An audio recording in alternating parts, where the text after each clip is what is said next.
Pessoal, agora nós vamos falar das fases da licitação pública. Eu só quero adiantar para vocês que nessa parte eu vou ser bem mais objetivo do que normalmente, tá? Porque esse aqui não é um tema que cai tanto assim em questões de concurso público, e mesmo quando cai ele é meio decoreba, né? Então é meio artigo de lei. Então essa aqui é a parte que eu vou explicar para você compreender genericamente um processo de licitação, sem ter aquele compromisso de trazer cada um dos detalhes. E aí essa parte é a parte que você complementa com a leitura da lei de licitações. Você vai ver como a leitura vai fluir muito mais depois de você acompanhar esse bloco que eu quero trazer aqui para vocês, tá? O que é essa história de fases da licitação? Por que a gente tem que estudar as fases da licitação? Quando nós começamos a falar de licitação pública, do conceito de licitação, nós falamos que a licitação é um procedimento administrativo. E na hora de definir procedimento administrativo, eu falei para vocês que o procedimento administrativo é um conjunto de fases, é um conjunto de etapas.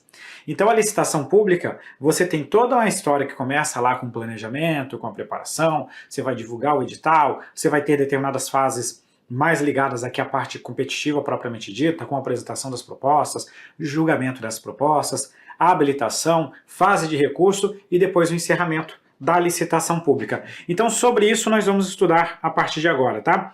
Então deixa eu colocar aqui para vocês o primeiro ponto sobre as fases da licitação. E a primeira fase do processo de licitação pública, a licitação nasce a partir de uma fase que nós vamos denominar de fase preparatória. A fase preparatória, na antiga lei de licitações, era chamada de fase interna. Não tem problema chamar de fase interna, porque a fase preparatória continua sendo uma fase interna.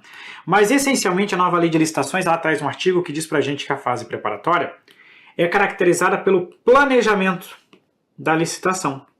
Então nós podemos dizer que a fase preparatória é justamente a fase em que ocorre todo o planejamento.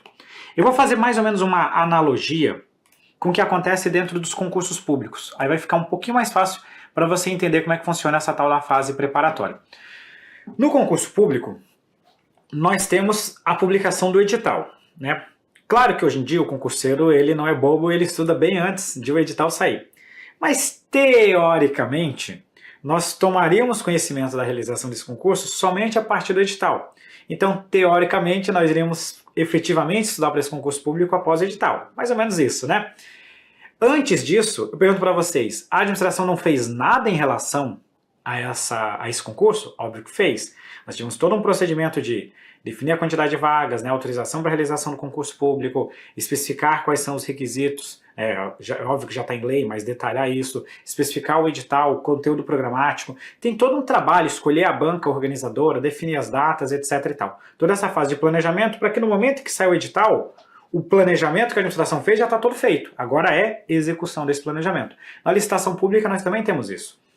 Antes de eu divulgar para os interessados que eu vou fazer uma licitação para a compra de um computador, o órgão tem que pedir, eu tenho que autorizar esse procedimento, eu tenho que fazer orçamento, eu tenho que especificar exatamente qual computador que eu quero, o computador tem que ser assim, assim, assim, assado, quantidade, etc e tal, tem que elaborar um edital para essa licitação pública e só depois de tudo isso, né, orçamentos, etc e tal, é que eu vou chegar e dar conhecimento para a sociedade da realização dessa licitação. E eu dou conhecimento para a sociedade de que eu vou fazer uma licitação no momento em que eu faço a divulgação do edital de licitação. Esse edital aqui, essa divulgação, acontece, faz o que nós chamamos de inaugurar a fase externa. Por que inaugurar a fase externa? Porque até aqui, quem está mexendo nessa contratação é só a administração pública. Os particulares, em tese, nem sabem que a administração vai fazer essa aquisição. Quando eu divulgo o edital, a sociedade toma conhecimento da minha intenção de adquirir aquele produto. E aí os particulares interessados vão elaborar suas propostas. Isso é a fase externa. Eu dei conhecimento para que as pessoas de fora possam realizar os seus trabalhos. Próximo passo, eu vou marcar uma data limite para que esses interessados façam a apresentação das suas propostas. Olha, eu faço por X, a minha proposta vai ter essas características aqui. Vamos supor você contratando uma viagem de lua de mel. Vem lá uma agência de viagem e te apresenta uma proposta. Olha, nossa proposta tem voo em aviões de primeira classe, você vai ficar tantos dias num resort de 5 estrelas, all inclusive, com acesso a isso, aquilo e aquilo outro. Essa é a proposta. Se essa licitação ela der a oportunidade também de, depois que você apresenta a proposta, você melhorar essa melhora da proposta acontece por intermédio de lances. Então, tipo assim, eu apresento um valor para a compra dessas canetinhas aqui, são caras pra caramba. R$1.000, vamos supor. Mas aí eu apresento esse lance, essa proposta inicial, R$1.000. Mas depois eu vou ter uma fase para apresentar mais lances. Ah, não, eu faço por 980, eu faço por 970. Não, se ele faz 970, eu faço 960, 950, e assim vai indo para ir melhorando a proposta. Isso seria a apresentação de lances. Nesse momento aqui, basicamente junto, né, desse momento, nós vamos ter então o julgamento dessas propostas. Eles apresentaram os lances, as propostas, e eu vou analisar cada uma dessas propostas, realizando o que nós chamamos de julgamento. Nesse julgamento, eu essencialmente vou fazer a classificação das propostas conforme os requisitos que foram fixados no meu edital. Depois do julgamento, que eu defini quem é o vencedor, eu parto para a próxima etapa, que é a etapa de habilitação. O que é a habilitação? A habilitação funciona o seguinte. Vamos pensar mais ou menos assim. Ó. Eu quero contratar uma empresa para fazer entrega de determinados produtos. Tipo um serviço de motoboy. Né? Mais ou menos isso. No primeiro momento, eu quero saber do preço, quero saber das condições, de quanto tempo que vai demorar essa entrega, então eu quero olhar para a proposta. Só que depois que eu escolhi o vencedor, agora calma aí, eu preciso olhar se esse vencedor. A moto desse cara está licenciada? Está regular? Esse camarada tem carteira para fazer esse serviço? Veja, agora eu começo a olhar a documentação dele, que a gente chama de habilitação. Habilitação jurídica, habilitação técnica, habilitação econômico-financeira e assim sucessivamente. E aqui é que vem o ponto bem importante, talvez o ponto mais importante quando nós falamos de uma aula sobre fases das licitações públicas. Por quê? Porque agora nós temos uma diferença entre a antiga lei de licitações e a nova lei de licitações. E essa é uma das principais diferenças entre os dois procedimentos. Se eu pegar a antiga lei de licitações, na lei 866 de 93, nós tínhamos a seguinte sequência de eventos. Primeiro você fazia a fase de habilitação e depois da fase de habilitação era realizada a fase de julgamento. A Lei 14.133, ela adotou um procedimento diferente. A Lei 14.133, ela prevê que primeiro você vai fazer o julgamento e somente depois você vai fazer a habilitação. Isso não é uma novidade pura e simples da 14.133, tá? Porque, bem na verdade, a gente fala que a 866 estava sozinha nessa regra, porque todas as demais leis de licitações que vieram após a 8666 já estavam fazendo dessa forma. Como assim todas as demais? A lei do pregão já previa da forma como está a 14.133, o RDC já previa dessa forma, a lei 13.303 também já previa dessa forma, só a 8666, como ela era mais antiga, ela tinha um procedimento mais burocrático, mais demorado. Por que a habilitação e julgamento é mais demorado que julgamento e habilitação? Porque na habilitação, se alguma empresa for desabilitada, eu tenho que dar recurso para ela e só depois de analisar o recurso eu consigo fazer o julgamento. Então a licitação fica trancada. Essa fase de habilitação demora demais na 8666. E às vezes essa empresa que travou todo o procedimento de licitação, que foi desabilitada, interpôs recurso, às vezes foi até na justiça reclamar, na hora que chega na proposta, a proposta dela é uma porcaria. Então ela atrapalhou, me atrasou tudo e a proposta dela é muito ruim. Para resolver esse problema, a 14.133 fala o seguinte, primeiro vamos analisar as propostas de cada um, de todo mundo. Todo mundo que quiser participar, analisa a proposta. Depois que eu analisei as propostas de todo mundo, aí eu vou partir para a próxima fase, que é a fase de habilitação. Só que daí eu só faço a habilitação com o primeiro colocado. Porque eu já olhei a proposta de todo mundo. Aquelas propostas ruins já estão classificadas lá embaixo. Então eu não vou perder tempo com licitantes que eventualmente não iam apresentar uma boa proposta. Por isso que esse procedimento é muito mais rápido. E o outro ponto é que, como todo mundo participou do julgamento, eu posso fazer uma única fase de recurso após a habilitação. muito mais rápido, porque agora eu não teria um prejuízo se uma empresa, por exemplo, tivesse sucesso no recurso, de analisar a documentação dela depois. Então, assim eu consigo facilitar muito mais o procedimento de licitação.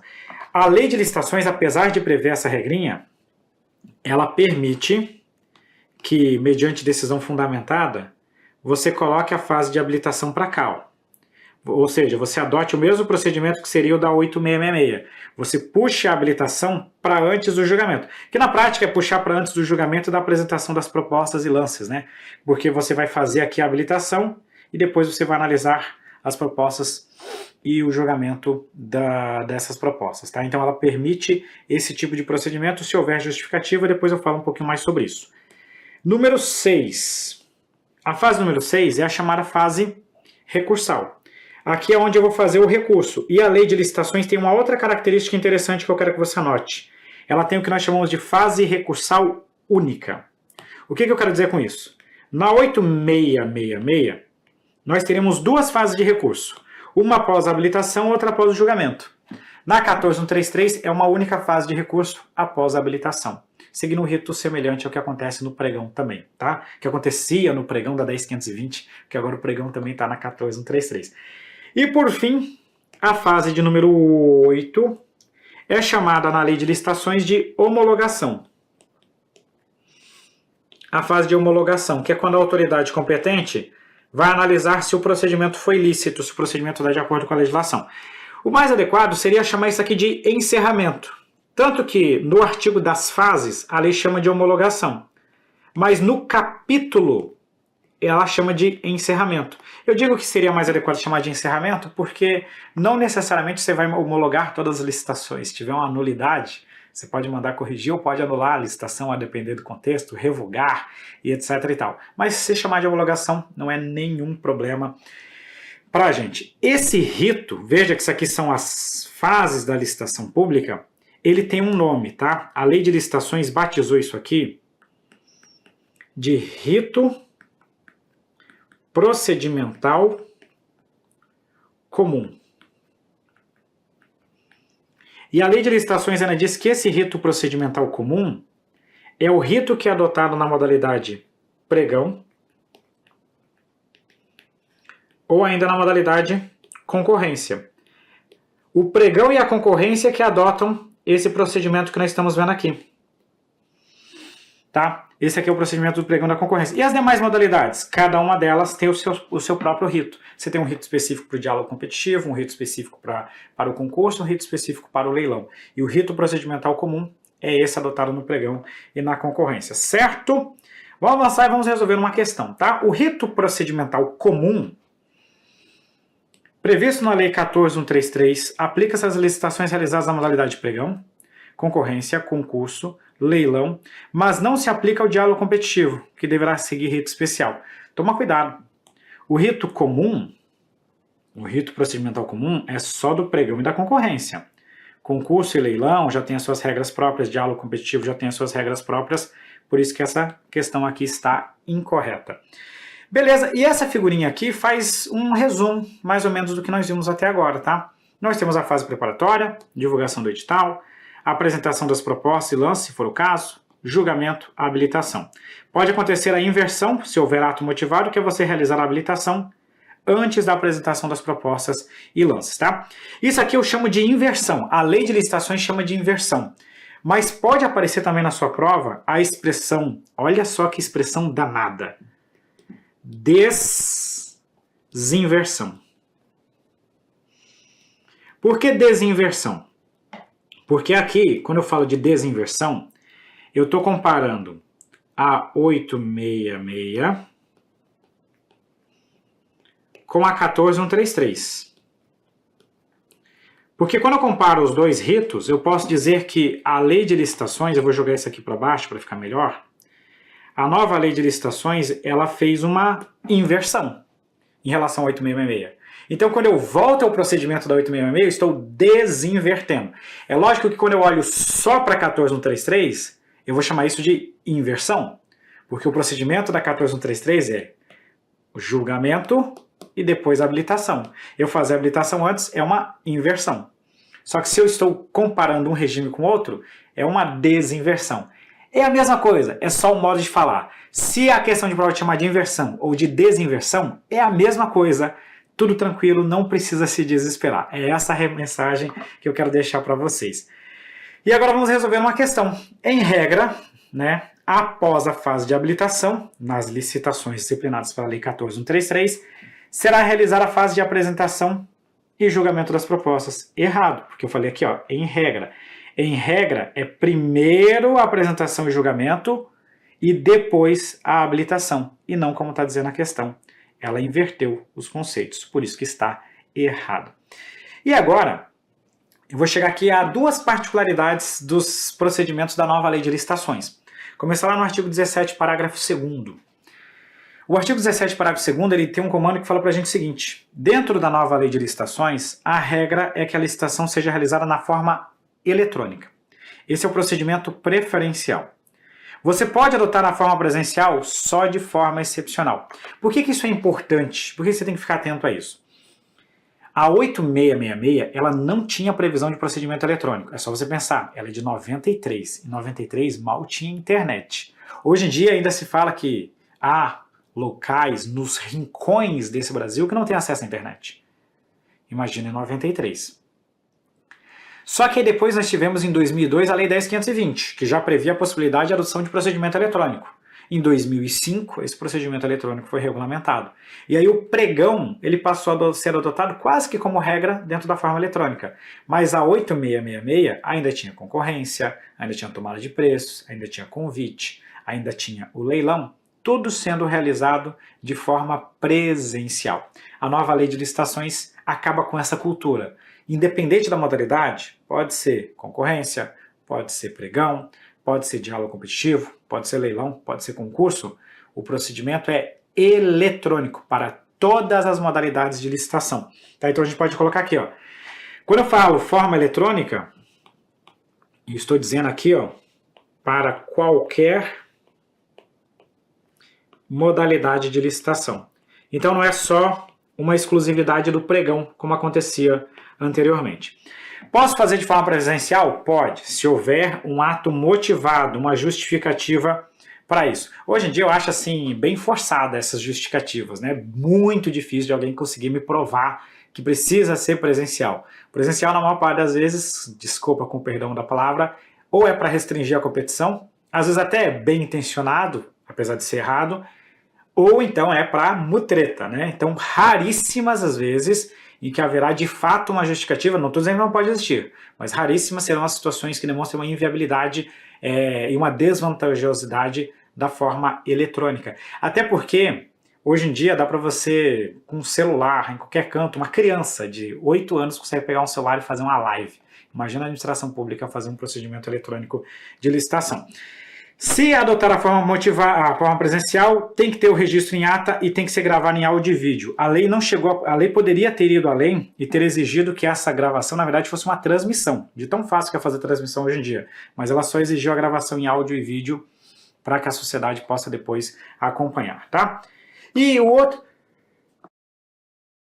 Aqui eu acabei de dar um espirrão, por sorte deu tempo de silenciar o áudio, senão ia dar um susto enquanto você acompanhava a nossa aula. Mas olha só, eu falei que eu ia trazer duas características interessantes que constam na nova lei de licitações. A segunda é a tal da vedação aos artigos de luxo. Isso já tem até decreto regulamentando hoje em dia, que está lá no artigo 20. Tá? O que é essa história de artigos de luxo? As aquisições da administração pública, elas têm que ser focadas no propósito do produto, que vai ser adquirido para atender o interesse público. Então eu tenho que analisar o seguinte: quais características que esse produto precisa ter para fazer o que ele se propõe? É isso. Tipo uma caneta, ela tem que funcionar. Tem que servir para assinar documentos, para escrever quando eu tenho que escrever. Ponto final. Segundo a lei de licitações, os bens adquiridos, os bens de consumo adquiridos pela administração pública, eles devem ser de qualidade comum. Qualidade comum. Essa qualidade, eu não estou negando o fato de que os bens podem ter uma qualidade melhor. Só que esse melhor não pode ser superior ao que seja necessário. Vamos pegar um exemplo, tá? Nós temos a boa e famosa caneta Bic e similares. Eu não nego o fato de que existem canetas no mercado que são melhores. São melhores do que ela. Tem um ser melhor que é assim, ser um pouquinho melhor, mas que ainda está dentro do que seria necessário. Mas tem um ser melhor que já envolve uma questão de luxo, né? Tipo essas Montblanc, não sei nem se eu estou falando direito de tão chique que é esse negócio. Você precisa adquirir uma caneta Montblanc para a administração pública? Não, a caneta comum já é suficiente para assinar. Então você tem uma qualidade que vai ainda... Não estou discutindo o fato de a caneta ser melhor do que as outras, até porque ela é talvez milhares de vezes mais cara do que a outra. Eu não estou discutindo isso. Eu estou falando do fato que esse extra de qualidade não é necessário. Eu não preciso disso. Isso é luxo. E esse luxo não vai ser utilizado. É a mesma coisa um carro. Eu posso adquirir para a administração pública um carro que seja suficiente para gerar um conforto para os seus agentes públicos. Vou pegar até um carro bom, tipo um Civic, um Corolla, né, que são carros muito bons. Já está quase ali, alguém vai falar, pô, professor, mas isso para mim já é luxo. Beleza, mas ainda está dentro da margem do que seria aceitável. Mas agora eu preciso de um Porsche, de uma Ferrari, coisa do tipo? Não, está indo além do que é efetivamente necessário. Consequentemente, a lei de licitações ela traz uma vedação. E fala o seguinte, olha, aqui, com dinheiro público, aqui na administração pública, não pode fazer aquisição de itens de consumo de luxo. Professor, o que é um item de consumo de luxo? Existem normas que serão definidas em regulamento para definir isso. Hoje, na administração pública federal, até tem um critério técnico, né, dentro da economia, para explicar o que seria um equipamento de luxo, né, um item de consumo de luxo, e que não vem nem ao caso em discutir, porque eu iria ficar aqui uns 20 a 30 minutos só para explicar para vocês o conceito, o critério que é utilizado. O que nos interessa é o seguinte, os itens de consumo devem ser de qualidade comum, não superior ao necessário, não pode adquirir equipamento, material de luxo, e o que é de luxo será definido em regulamento em cada um dos poderes, de acordo com a lei de licitações. Bacana, vamos voltar para o nosso quadro e vamos avançar. De acordo com a lei de licitações, os itens de consumo adquiridos para suprir as demandas das estruturas da administração pública deverão ser de qualidade comum, não superior à necessária para cumprir as finalidades às quais se destinam, vedada a aquisição de arquivos de luxo, de artigos de luxo. Perfeito. É isso que vai cair na sua prova. Isso aqui é suficiente para você acertar a sua questão, portanto.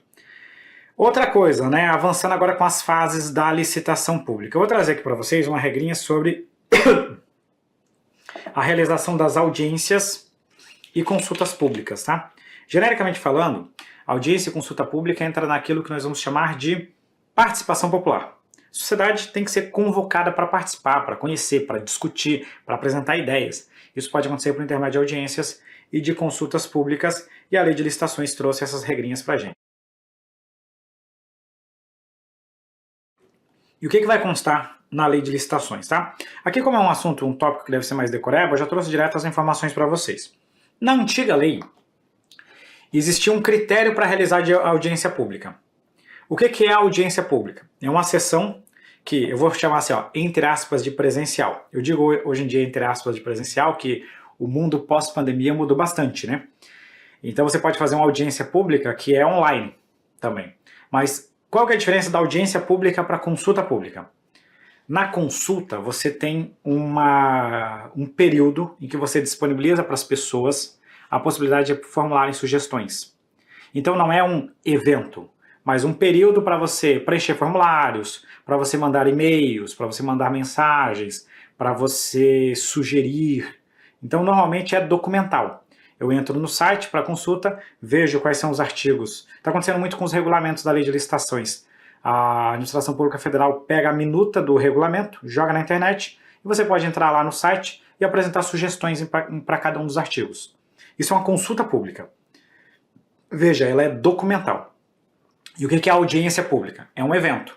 Eu marco em determinado dia, presencial ou eletrônico, né, para que as pessoas possam debater esse assunto. Aí vai ter lá uma pessoa que vai apresentar uma opinião, outra que vai apresentar uma opinião, eventualmente a gente pode colocar algum meio para ouvir também o público que está acompanhando. Isso seria uma audiência pública, tá? Na antiga lei de licitações, a licitação pública que era chamada de imenso vulto, que era o valor bem grande, né, diga-se de passagem, você tinha que fazer audiência pública. A nova lei de licitações não traz mais essa obrigatoriedade. Ela coloca em quaisquer das situações a faculdade para a administração pública convocar a sociedade para participação. Então isso aqui é discricionário. Tá? Em qualquer situação isso aqui é discricionário. Não existe mais um valor mínimo ou máximo para a realização. Se a administração optar por realizar a audiência ou a consulta pública, ela pode realizar. Se ela realizar a audiência, ela pode ser presencial ou à distância, no meio eletrônico, tem que divulgar com pelo menos 8 dias úteis de antecedência. A administração deve divulgar previamente as informações para que a sociedade já tenha conhecimento do que se trata e vai facultar a manifestação de todos os interessados. Já na consulta pública, você disponibiliza essas informações normalmente na internet e abre um prazo para apresentação de sugestões no prazo fixado. Em resumo, audiência e consulta pública são instrumentos de participação popular para que a sociedade possa conhecer e também debater o tema que está sendo objeto de uma licitação. Imagina uma licitação para uma concessão de uma rodovia. Às vezes a sociedade pode apresentar, mas que tal fazer essa pista dessa forma? Que tal fazer um prazo maior para a apresentação das propostas? Que tal retirar essa exigência? Com isso a sociedade vai poder contribuir e ter um processo mais democrático. Tá? A Lei 14.133 exige a realização de audiência pública para as licitações de imenso vulto. Pessoal, deixou de existir essa obrigatoriedade, né? Só existe a faculdade. Você pode realizar? Pode. Ah, professor, mas a lei de licitações retroagiu em relação a isso? Eu diria que não, porque agora, na verdade, ela abre esses procedimentos para qualquer situação. Está sendo cada vez mais comum a participação da sociedade dentro desse contexto. Por isso que essa questão está errada, e com isso nós fechamos esse bloco da nossa aula. Roda a vinheta e já voltamos para continuar.